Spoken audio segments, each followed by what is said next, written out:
What is up, guys? NYKia31 here.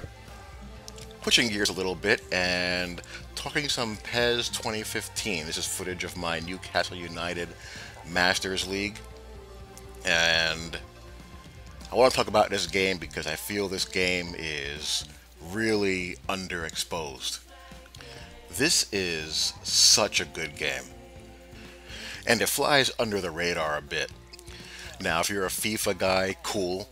You have yourself a good game in FIFA. FIFA is not a bad game at all. It's actually really good. Both these games are really, really good. I just like the way PES felt to me on the field better than FIFA did, so I went with PES.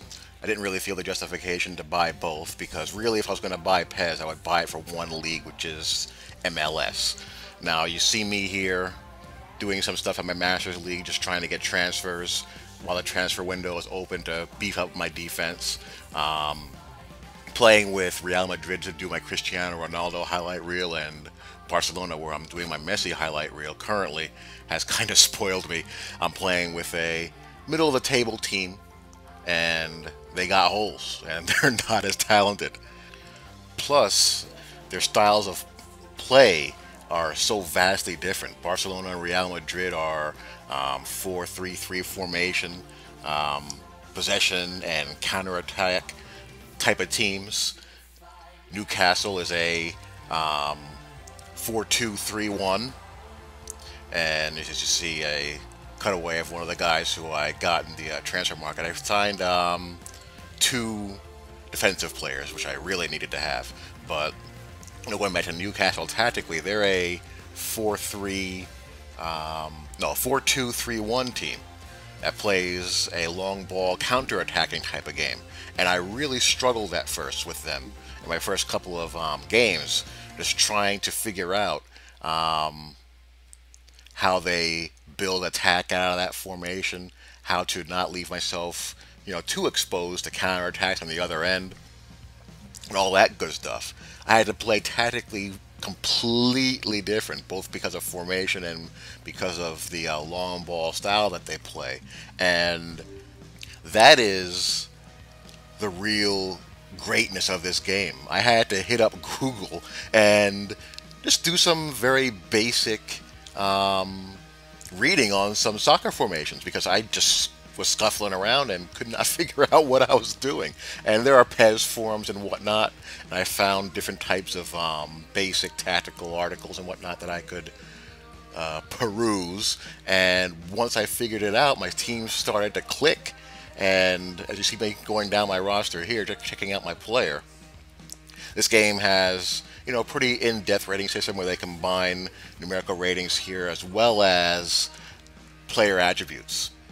If a player has a special skill, such as being able to perform long-range crosses, or has a certain dribbling set of skills, it'll have an icon that represents that skill. Like, for example, I have three center forwards, three strikers that are more or less rated the same. They're within one or two overall rating points between each other, but all three of them are really very, very different players. Like one guy, he's really good at making runs into the box and finishing in the air off of crosses. Another guy, he's got really good shot power. He can really strike it hard and accurate from outside the box. And my third one, he's got a super sub trait, meaning he's best used off the bench because his stamina isn't high. He's actually the most talented out of the three overall, but he just can't play a complete game. It took me a little while to figure that out. I was wondering why the heck he was getting tired so fast. So when I found that icon, I began to bring him off the bench in the second half when I either needed to break a tie, get an equalizing goal. If my offense was sputtering, I'd plug him in there at around the 50 to 65 minute mark, sometimes later, and he'll just be flying around all over the place. And that's just awesome. It helps to give a layer of flavor and personality to players that are more or less equal numerically as far as their ratings go. And as a result of their differences, I kind of mix and match how I use them based on who I'm playing. You can plug a, elite player into any system, any style in this game, and they'll be successful. I mean, a Cristiano Ronaldo, you can plug him in as a winger, and he'll go crazy. You can have him be your top man in a formation like this, and he'll do well because he's just a complete animal. He's going to do his thing because he's just that good. But most of the players, you have to build a system around them to get the most out of their skills. And here I get a nice ball through, but defender blocks it. And, that's a wasted scoring chance. And I have a couple of really nice scoring chances in this game against Chelsea, which didn't come easy. No change in that score. Still rather frustratingly 0-0.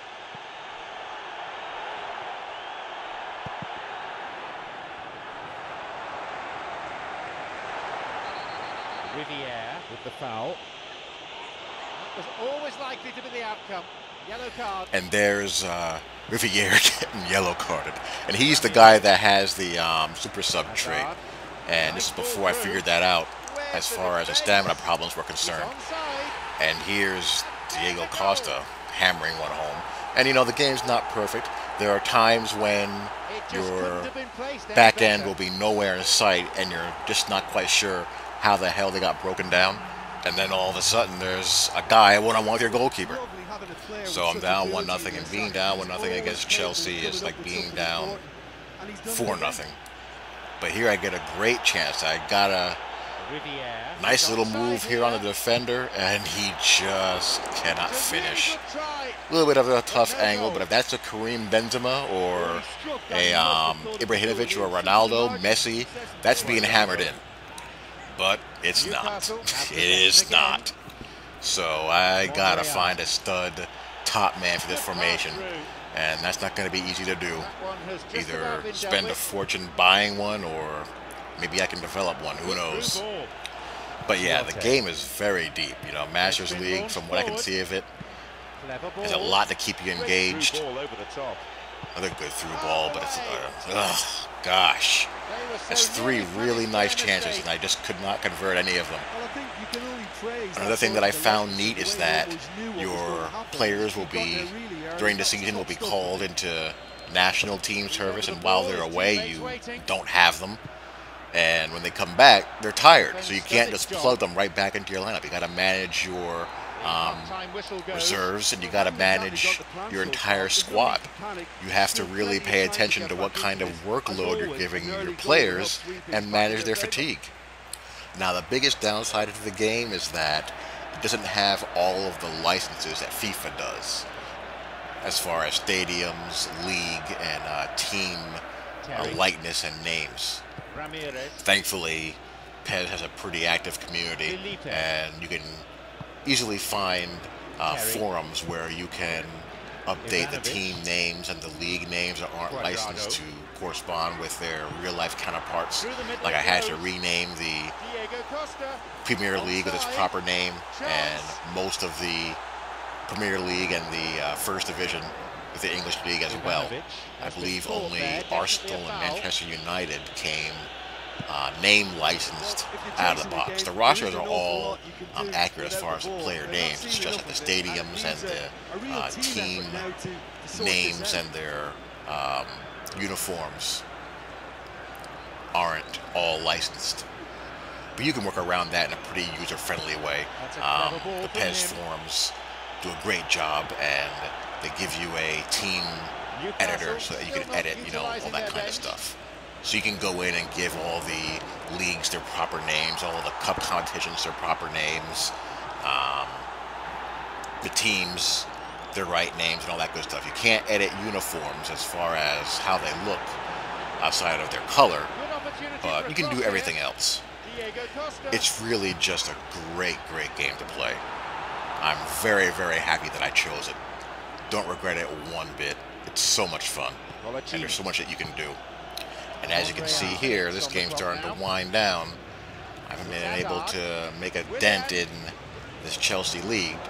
And that's another thing. The game does a great job of making all these teams distinct and pretty darn close to how they really play, which in a soccer game, I feel is a very tough chore because there's just so many teams in the world. You know, you have leagues all over the place, and to make all of these teams feel unique, that's no small task. It's just done really, really well. Monreal. So, if you haven't given this game a shot, I would highly, highly recommend it. Even if you have FIFA, give it a whirl. Worst case scenario, you have 2 really good soccer games to play and then knock yourself out with. But I don't think you can pop this in and feel sorry that you did it. I think anyone who gives this game a shot would be very, very impressed with what they have to offer. So that's my little plug for PES 2015. I go down 1-0 to Chelsea, and I'll be posting footage of my Masters League in the future as well. So hope you guys enjoyed this, and I'll talk to you all later. Peace. Finally it for the broadcast this afternoon.